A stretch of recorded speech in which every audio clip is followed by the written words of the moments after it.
जय हिंद प्यारे साथियों। रोजगार विद अजय यूट्यूब चैनल पर आप सभी का बहुत बहुत स्वागत है। आज मैं इस वीडियो में बात करने वाला हूं लैब असिस्टेंट की सैलरी के बारे में। देखो, लैब असिस्टेंट का जो एग्ज़ाम है बिल्कुल नियर आ चुका है, बिल्कुल पास में आ चुका है। तो यहाँ पर मैं जो ये सैलरी के बारे में वीडियो बना रहा हूँ, तो ये जो वीडियो है आपको मोटिवेट करेगा, आपके अंदर एक मोटिवेशन पैदा करेगा कि हमें इसके लिए तैयारी करनी चाहिए, क्योंकि यहाँ पर एक बहुत ही अच्छी खासी सैलरी मिलती है। और यहाँ पर मैं इस वीडियो में जो बात करने वाला हूँ वो सैलरी आपको 2022 के अकॉर्डिंग बता रहा हूँ मैं, कि जो फिलहाल में जो रूल रेगुलेशन लगे हुए हैं बिल्कुल उसके अकॉर्डिंग आपको कितनी सैलरी मिलेगी। ठीक है, तो देखो, राजस्थान लैब असिस्टेंट, सबसे पहले मैं इसके ग्रेड पे की बात करूँ तो ये 2800 ग्रेड पे की नौकरी है। इसका जो पे बैंड है वो 5200 रुपये से लेकर 20,200 रुपये तक है, और इसका जो लेवल है वो 8वां है। और यहाँ पर मैं जो आपको ये सैलरी के बारे में बताने वाला हूँ, ये 7th पे कमीशन के अकॉर्डिंग मैं आपके साथ चर्चा करूँगा। किसके अकॉर्डिंग? 7th पे कमीशन के अकॉर्डिंग। अब देखो, यहाँ पर देखो, राजस्थान में आप सभी को पता है कि जैसे आप ज्वाइनिंग लेते हैं उसके बाद 2 साल का प्रोबेशन पीरियड चलता है। 2 साल के तुरंत बाद प्रोबेशन पीरियड हट जाता है। और प्रोबेशन पीरियड में क्या होता है कि जब आप प्रोबेशन पीरियड के ड्यूरेशन काम करते हो तो आपको किसी तरीके का कोई भी अलाउंस नहीं मिलता है। ठीक है, प्रोबेशन पीरियड में आपको कोई अलाउंस नहीं मिलता, और जो बेसिक पे है वो भी कम रहता है। प्रोबेशन पीरियड हटते ही आपको जो भी अलाउंस मिलते हैं सारे के सारे अलाउंस मिलने लग जाते हैं, और आपका जो बेसिक पे है वो भी बढ़ जाता है। ठीक है, तो प्रोबेशन पीरियड में आपका जो बेसिक पे रहता है वो रहता है यहाँ पर 18,500 रुपये। इसमें 10% NPS कट जाता है। अब आप टेंशन ले रहे हो कि सर 10% सैलरी कट गई। टेंशन मत लो, ये आपको रिटायरमेंट के समय बिल्कुल ब्याज सहित मिल जाएगी। ठीक है ना, ब्याज सहित आपको रिटायरमेंट में मिल जाएगी ये 10% कटेगा जो। तो ये जो NPS 10% कटता है ये बेसिक पे का कटता है। तो 18,500 रुपये का यदि हम 10% निकालते हैं तो वो निकल कर आता है 1850 रुपये।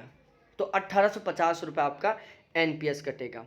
अब नेट सैलरी जो आपके इन हैंड अकाउंट में ट्रांसफ़र की जाएगी, तो आपके अकाउंट में प्रोबेशन पीरियड के दौरान कितनी सैलरी ट्रांसफ़र की जाती है। देखो, आपका जो बेसिक सैलरी थी वो थी 18,500 रुपये।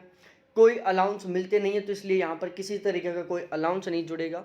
10% आपका NPS कटेगा, तो यहाँ पर आपको 1850 रुपये NPS कट जाता है। तो जब 18,500 रुपये में से 1850 रुपये कटेंगे तो टोटल बचती है 16,650 रुपये।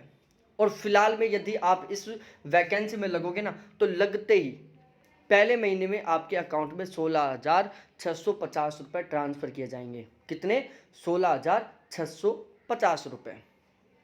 और ये सैलरी बिल्कुल लगातार 2 साल तक बिल्कुल यही सैलरी रहेगी। इसमें किसी तरीके की कोई ग्रोथ नहीं होगी। जो 3% आपका इंक्रीजमेंट होता है वो भी नहीं रहने वाला यहाँ पर। अब हम थोड़ा आगे बात करते हैं, अलाउंस नहीं मिलते। अब हम बात करते हैं आफ्टर प्रोबेशन पीरियड। मैंने क्या बोला था? प्रोबेशन पीरियड हटते ही तुरंत आपका बेसिक पे भी बढ़ जाता है। जैसे प्रोबेशन पीरियड से आप निकले तुरंत आपका बेसिक पे हो गया 26,300 रुपये।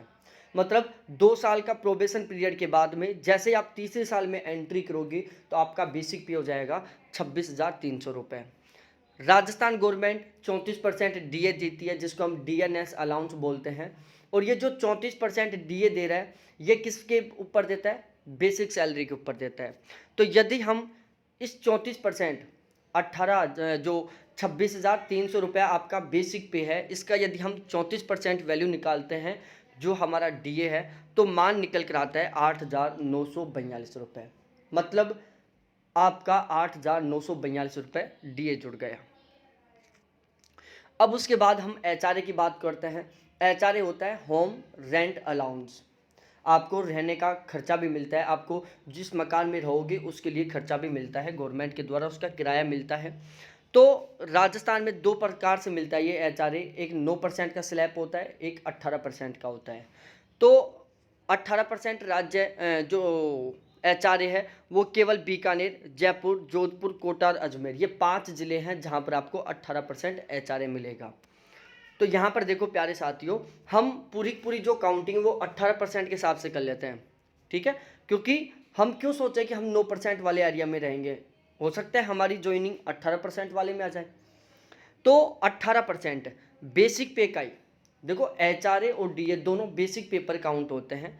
26,300 रुपये का यदि हम बेसिक 18% निकालते हैं HRA, तो वो निकल कर आता है 4,734 रुपये।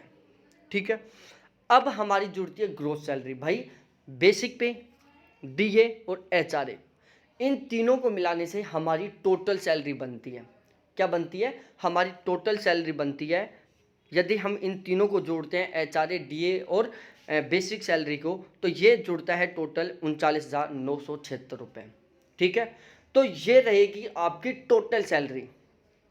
क्या टोटल सैलरी आपकी कितनी रहेगी? 39,976 रुपये। ठीक है, उसके बाद NPS कटता है, तो टेंशन लेने की बात है नहीं। NPS तो विद ब्याज आपको रिटायरमेंट के समय मिल रहा है। तो कोई पूछेगा सैलरी, तो आप बता सकते हो 39,976 रुपये, लगभग 40,000 रुपये। अब NPS कट रहा है 10%। तो ये जो 10% NPS कटता है ना, वो बेसिक सैलरी और DA इन दोनों को मिलाकर कटता है। तो बेसिक सैलरी आपकी 26,300 रुपये थी, DA आपका 8,942 रुपये जुड़ा, और उसका 10% निकालते हैं तो निकल कर आता है 3,524 रुपये। 3,524 रुपये आपका NPS हो गया। तो अब हम, भाई ग्रोस सैलरी थी आपकी कितनी? 39,974 रुपये, और जो आपका NPS है वो बन गया 3,524 रुपये।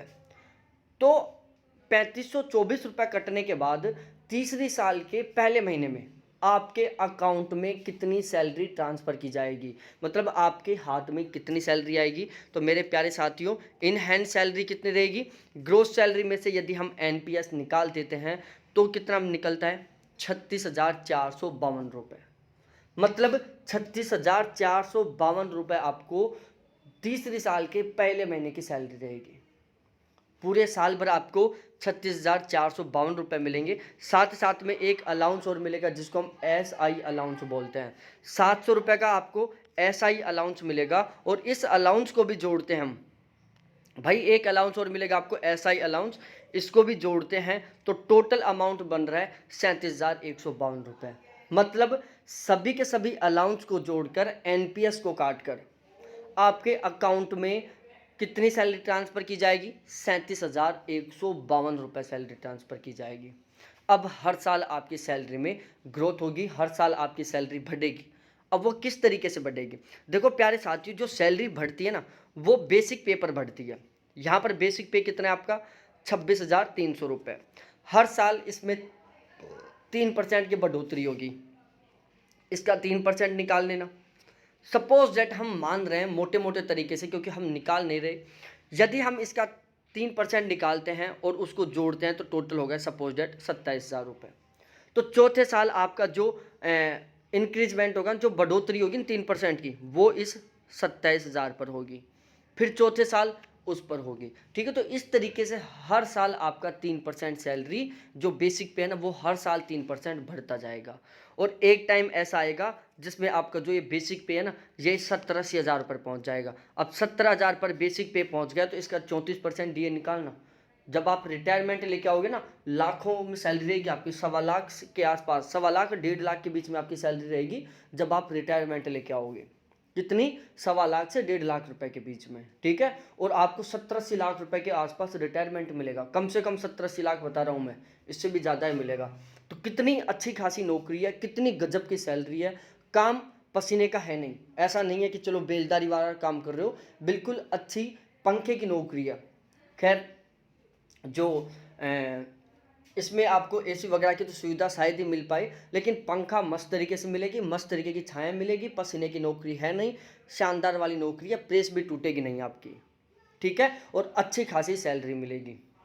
तो ये था वीडियो, अच्छा लगा हो, आपको पसंद आया हो तो एक बार सभी दोस्तों के साथ शेयर कर दो, वीडियो को लाइक कर दो, और चैनल को अभी तक सब्सक्राइब नहीं किया तो प्लीज़ एक बार वो भी कर दो। बहुत बहुत धन्यवाद आपको देखने के लिए। Thanks, bye.